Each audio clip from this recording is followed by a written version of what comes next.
Hello, it's me, Ciara Myst, and we are back. Well, I don't want to make any promises. Listen, life as a shape-shifting superstar keeps me very busy. I realize it's been a little bit since we last checked in. That's on me.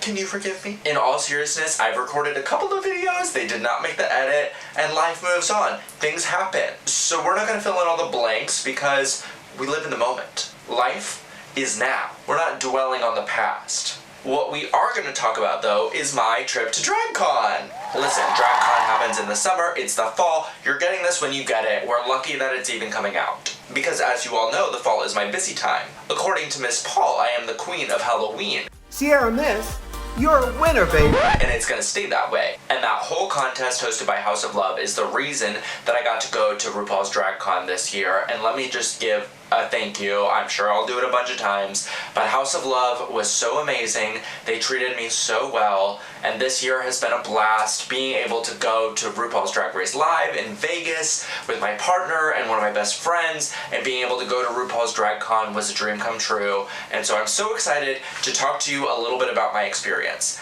Now, this was my first time going to RuPaul's DragCon, so it's not necessarily going to be like an advice or a tips and tricks, but I can certainly share some of the thoughts that I had along the way. Mostly I'm just going to be walking you through who we met, what we did, and the kiki kaka of it all. So let's get into it. Alright, so kicking things off, the tickets that we won through the Halloween House of Love contest were VIP All-Star tickets, which basically means we get in an hour early to the convention, and we have sort of a fast pass that we get in the lines for meet and greets or certain merchandise lines at World of Wonder, etc.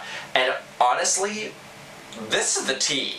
I think that I remember when I went to Halloween Horror Nights in Universal, learning that the Fast Pass or the Fear, whatever it's called, is like the way to go. I think at any theme park, any experience, faster is better because you have a limited amount of time to do all the things that you want to. And getting in an hour early each morning was the best because everybody was like fresh and there weren't a ton of people there. Overall, I have to say, we didn't know, my partner and I didn't know what to expect as far as what the crowd's gonna be like, how many people were gonna show up, is it gonna feel claustrophobic?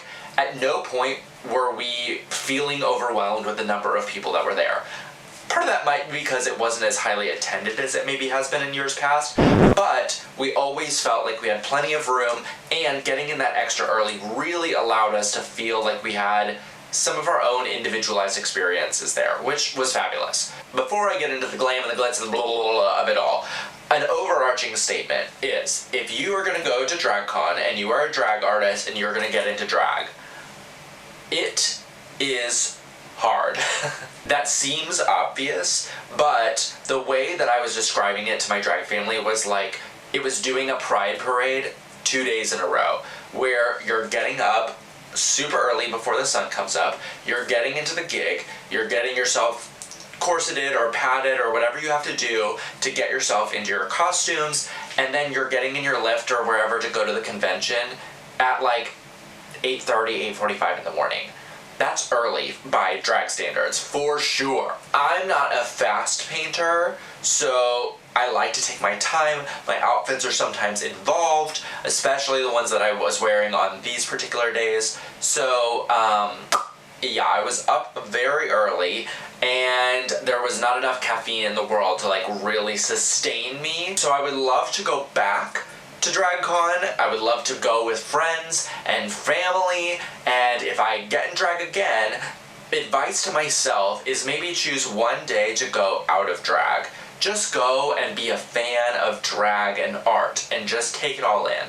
Now that sounds like a missed opportunity because usually I would say any opportunity to get into drag and put drag at the forefront is a great opportunity. Drag is all around at DragCon. This is for you. Take advantage of that. But if you do get into drag, advice for you is wear something that you can sit in, stand in, walk in, something that's comfortable, which is not normally how I describe drag. And honestly, all of those things are not typically how I design my drag. I like to design my looks like a fashion illustration, where it looks great on a runway, it looks great standing up, but maybe it's not meant for endurance or durability or a triathlon.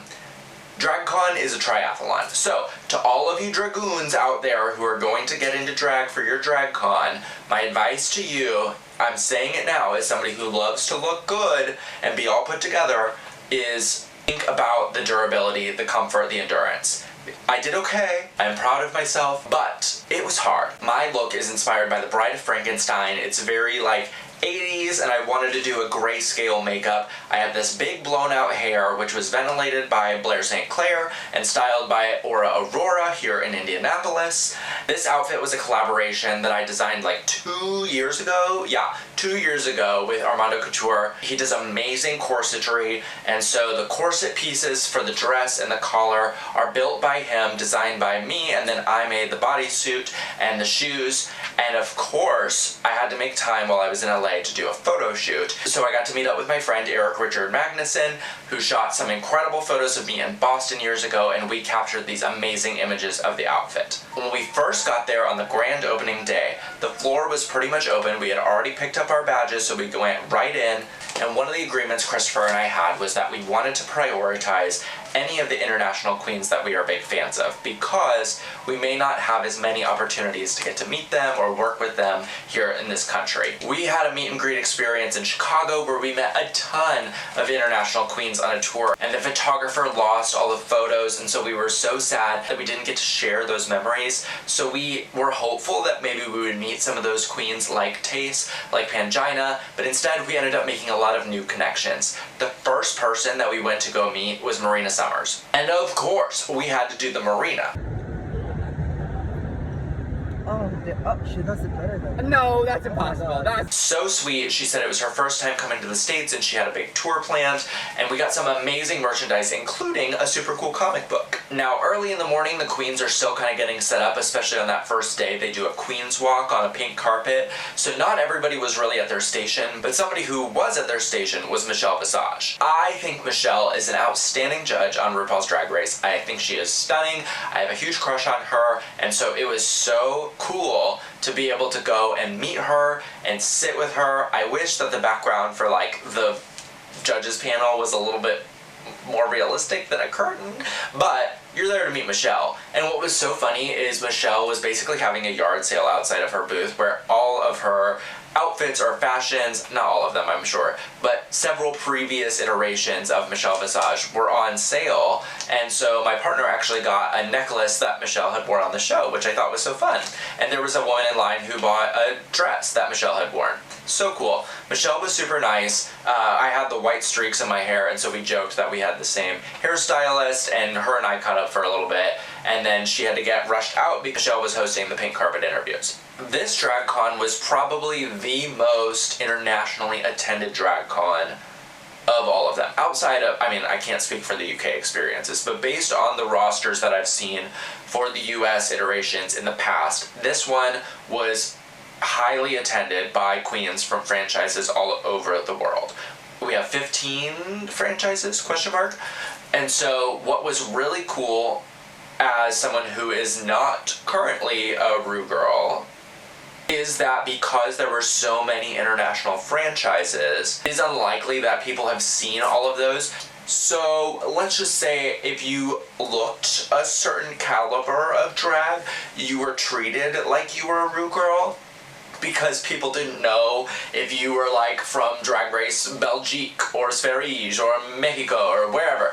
And so it was very cool interacting with other queens, especially ones that I was fans of or have watched on television from other franchises, because they would interact with you in a way that felt very like we were colleagues, we were peers, and that was very cool. Obviously, when you know somebody from a television show and they recognize you, they interact with you in more of a fan way, but because not everybody maybe knew who was on the shows or knew who everybody was, it was very cool and exciting to interact with artists who respected my art as much as I respect their art. So that's what I'm gonna say on that. Okay, I lied. Here is a piece of advice from Auntie Myst to you if you are going to RuPaul's DragCon.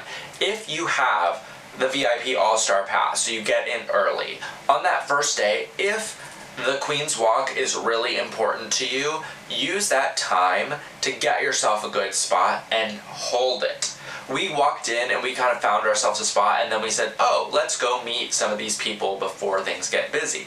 And that was our choice, and that was a good choice to make for us wanting to meet people.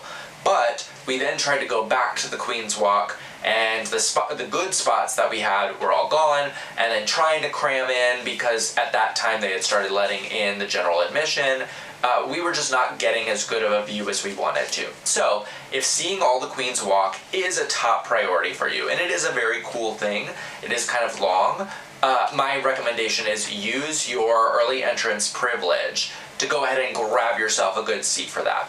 If you're like kind of ho-hum about seeing the Queen's Walk because you're gonna meet them later, then I would say use that time to go ahead and meet some of your favorites, especially on that first day. Like I said, some of them may be getting ready for the Queen's Walk, but that first day, everybody is really excited to be there and fresh. So that's a little tip.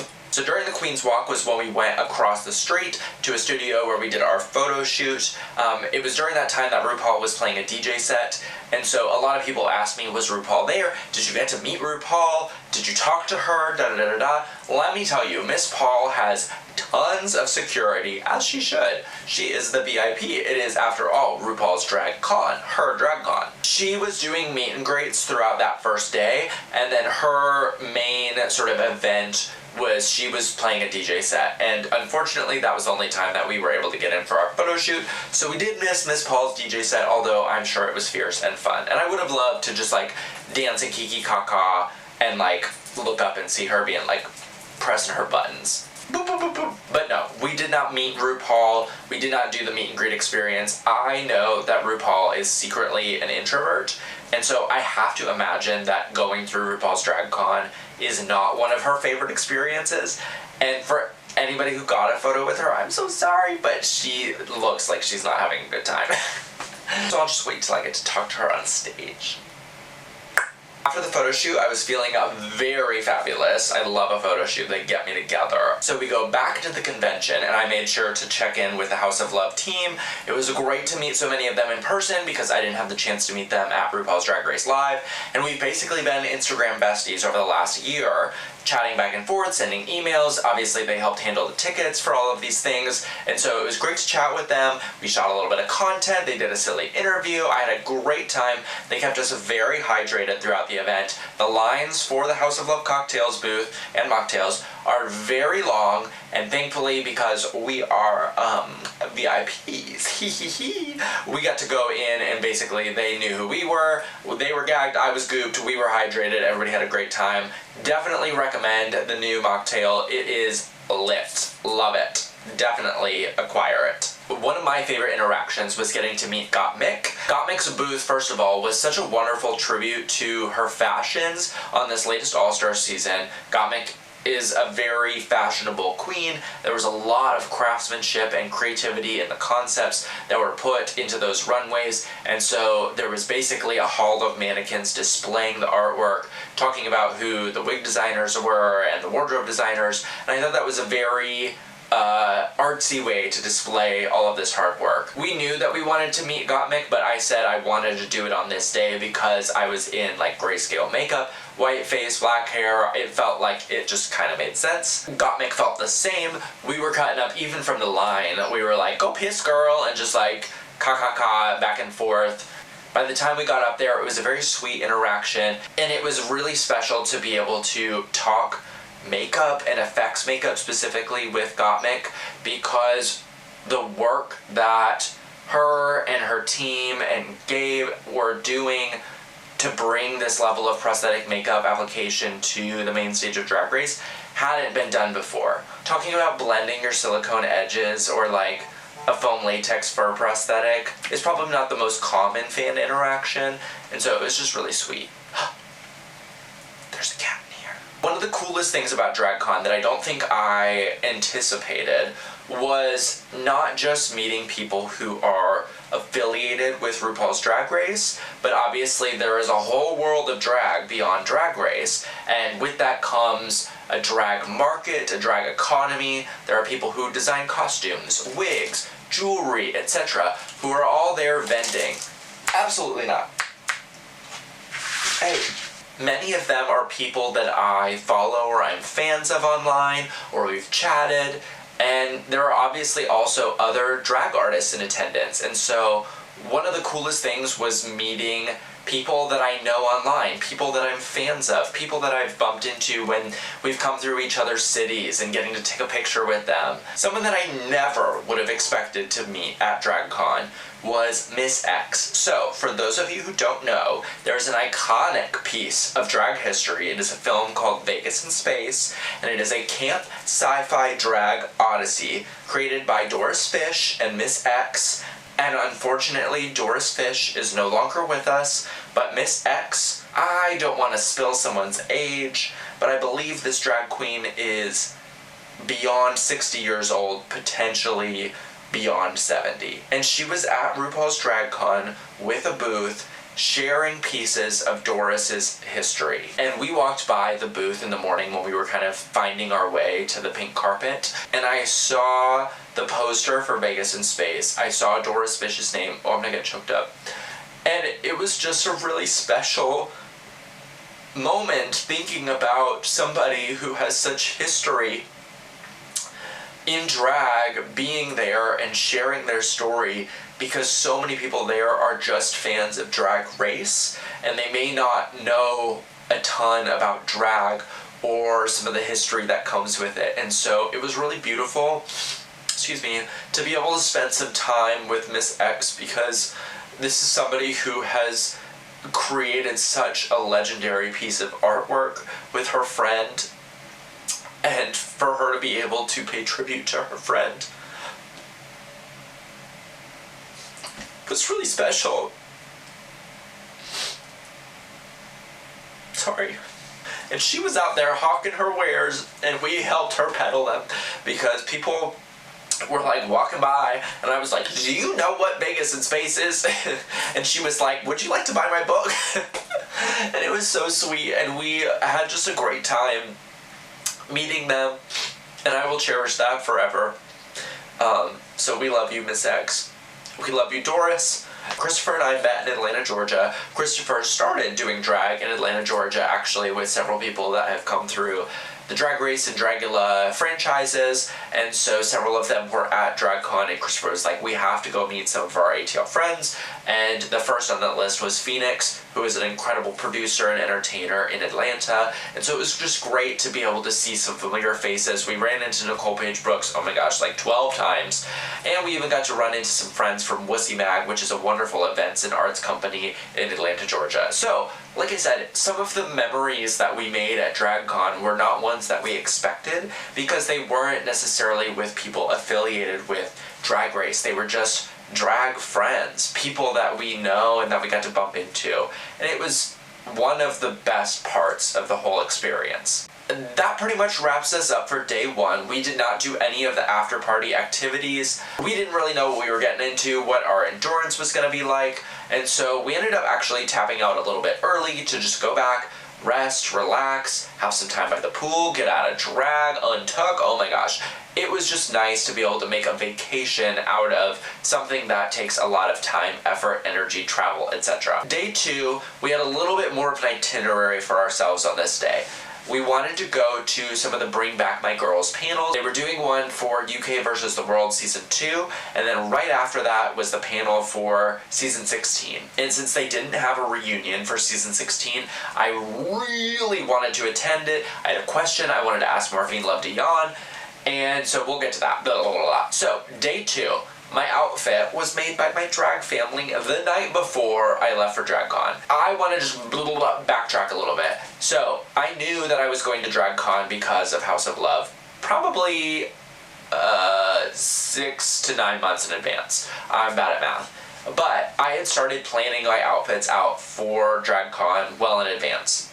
My day two outfit, I knew what I wanted to do. My day one outfit, I actually wasn't planning to wear to DragCon. I had a little bit of a wig mix-up, it got lost in the mail, and the outfit wasn't totally done without the wig, so I said, scrap it, let's pull something from the closet that people haven't seen yet. So then, day two, I was supposed to 3D print some of these pieces. I wanted to do this Paco Rabanne inspired outfit that was giving a nod to the House of Love logo, since they were the ones who brought me there. Ultimately, that was not going to be in the cards for me, and laser cut acrylic was going to be more in the cards. Now, I didn't have that realization and somebody to work with on that until the week of, so that was stressful, but we had a plan, and we got the fam together, and we all worked on jump ringing and putting vinyl on and making this outfit, and literally I was awake until we went to the airport. I did not sleep the night before DragCon. I do not recommend that. I highly recommend having your outfit done before. I would have had it done months in advance, but things don't always go according to plan. So anyways, this outfit was a little precarious because it was jump ring together and I was going to be very naked. We learned that my drag family is maybe not all jump ring professional level. And so we did some test fits with both outfits when we arrived in LA, and that outfit fell apart. And so Christopher and I had to jump ring it back together on my body, which was a fun little bonding exercise. I don't know that he would describe it as fun. But the outfit looked sickening for when it was put together. The outfit continued to have like weak jump rings throughout the day, and because I was so naked, I was just very aware that I was like falling apart. I don't know. I was feeling both really hot and really embarrassed for most of the time in this outfit. Mostly really hot though, so that was good. Speaking of really hot, the convention, if you go to DragCon, the convention is notoriously warm. It is warm. It is LA. It is the summertime. I don't think it's usually during this time of year that they had it, but it was especially warm. So everybody was sweaty, so that second day, being mostly naked was really the best option for me. Get out of here, fly. Also, my bazoombas are a prosthetic. So I applied these titties in the morning in the bathroom at the hotel, looking like a crazy person. Admittedly, this is not my best prosthetic application. This piece is one that would be better applied on somebody else, and probably with two people, just given how you would need to go about the application. Doing it backwards on myself, not the cleanest, but I have to be honest, people did not clock that those were prosthetics all day long, and it kind of tickled me. I also was like, I'm so excited to be able to take these off when I get back to the hotel. And that's drag. So once we got inside on day 2, we knew we had a little bit of time to do some mingling, meet some folks, and then we were going to be in panels for most of the afternoon. Here's a little bit of advice again. This was only a 2-day convention. I've heard in the past it's been 3-4 days long. That seems like a really long time. 3 days might be the sweet spot. However, on this 2-day convention, it is obviously a working day for a lot of the people who are vending or who are doing meet and greets. It is a lot of effort, time, energy, etc. I'm sure they're exhausted, because I was exhausted and I was just an attendee. A lot of them slept in, or they had gigs the night before, so they were like tired and running a little late. So that VIP entrance on day 2 didn't do us as good as it did on the first day, mostly because people were not at their booths. So that was a little bit of a bummer, but somebody who was, to nobody's surprise, was Chanel. Christopher loves Chanel. Chanel is one of Christopher's favorite drag queens. Getting to go to her holiday spectacular was really sweet, and she was so nice, and it was really just like a wonderful moment for Christopher. Once everybody started to trickle in, we got to meet Alaska, Giselle Lullaby, and one of the cutest interactions was meeting Blue Hydrangea, and she was cracking me up about my makeup, because obviously Blue Hydrangea, makeup, girly, but was like, you look like a cartoon character, catch me in 5 weeks when I'm gonna be looking just like you, because I am so tired of painting small little realistic girl eyes. I want to go back to when we all look like little cartoon girls. And then she did an interview and she was talking about being a little cartoon girl in the future, and so anyways, it was just a cute interaction. I told her about my titties being fake, and she looked and she was like, oh, and the pictures with Christopher and Blue Hydrangea, he's modeling, okay? Those are good. Those are fashion. They look great. One of the things I loved about this day 2 look was I had this little purse, and I wanted to redesign the House of Love logo to say my name, Ciara Myst. And so my friend Skylar helped me out with that, and we applied it to the purse, and I got to carry it around, and that meant that everybody got to know my name, which was so fun because there were actually people who knew me at DragCon, which was crazy. Like, people who were like, I follow you on YouTube, so thank you, subscriber. It was wild just to be out there and to get recognized as Ciara Myst. Obviously, they could read it on the purse, but they were like, oh, you're Ciara Myst. I know you from Instagram. Blah, blah, blah, blah. And I was like, how? That's crazy. So that was really special. It made me feel like a superstar. One of those interactions actually really tickled me because we were like hanging around the backstage area for the Bring Back My Girls, and Mirage comes running up to me, gives me a huge hug, and was like, girl, oh my gosh, you look great, it's so good to see you, I can't wait, I'll talk to you soon, and like zips away. And I cackled and I looked at Christopher and I go, I think she thought I was somebody else. So even though I had a little name on my bag, she still came up and hugged me, and we had a little kiki, but I think it was meant for somebody else, and that was pretty funny. Now, the panels. So, day 2, like I said, we did a little bit of meeting people, and then we knew we were going to be in panels most of the day. This is where me being like, wear an outfit that you can sit in is important. I did not do that. This outfit was very difficult to sit in. So, waiting in line, I was like, trying to schmooze with the PAs and be like, can you get me a seat on the end because I'm going to have to perch. And thankfully they did. Thank you to the homosexual PA who liked my outfit. You're the best. One of the things that was a little bit of a bummer just about this day in general was we were hoping to be able to attend the UK versus the World Season 2 and the Season 16 panels because they were back to back, and we had heard on day 1 that they were not dismissing people between panels. So our plan was to basically just like park it. Like we were like, we'll get some food, we'll eat, we'll sit, we'll watch these panels, and that'll be how we'll spend most of our afternoon that day. It'll be nice to just like sit. Unfortunately, we watched the first panel and then they were like, everybody up, you gotta go. And so we did not get to see the Season 16 panel, which was probably the one that everybody was the most excited for. The line was around the corner, and I get it. So they wanted to make sure that new people could come in and see that panel. It's all good. Also, at that time, the dogs were barking. I had been in drag early 2 days in a row. We flew out to LA without a ton of buffer time. So I was kind of like, you know what? I could hit it. I feel like we have hit some of the things that we wanted to hit. I've had a great time. I've looked fabulous. And I think that I want to be able to just like relax by the pool. I want to be able to enjoy some sun and make a vacation out of our time here in LA. Also, neither of these outfits were ones that I could really use the bathroom in, and thankfully day 1, that wasn't really an issue, but right around that time after the panel I was like, yeah, I need some food, I need to use the bathroom, and then we gotta go. DragCon Day 2 ends a little bit earlier anyways, and here are some overall takeaways about DragCon that I will tell myself now for future Ciara Myst who goes to DragCon again. 1. While it is called RuPaul's DragCon and there are so many queens and artists from all different iterations of RuPaul's Drag Race, some of the most amazing memories are going to be the ones made with the vendors and the other attendees. Make friends. Chat with the people who are in line, take pictures, get to know where they're from, what they're doing. There are so many people that I knew, and there are also so many new friends that I got to make just by attending and showing up in drag. And so that was really special, and I'm so thankful for that. And so in the future, I want to make more time for that, for the mingling and the social and the shopping, and then just taking in the art and the vendors and the other people who are attending DragCon. Not so much the queens who I already see on television. As much fun as it is to have a meet and greet moment with them, I want to meet other people and make special memories that are ones that maybe I wasn't expecting. 2.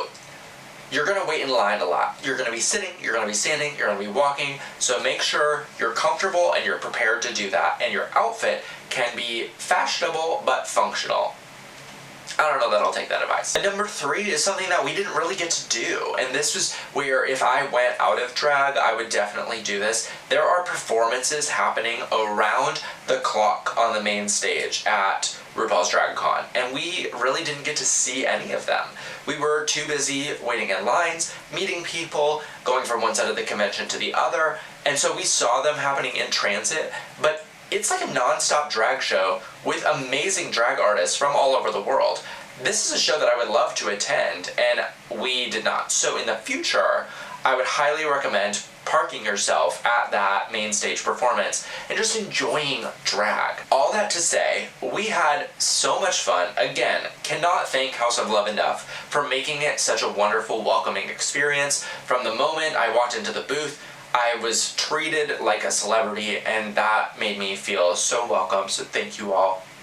I love you.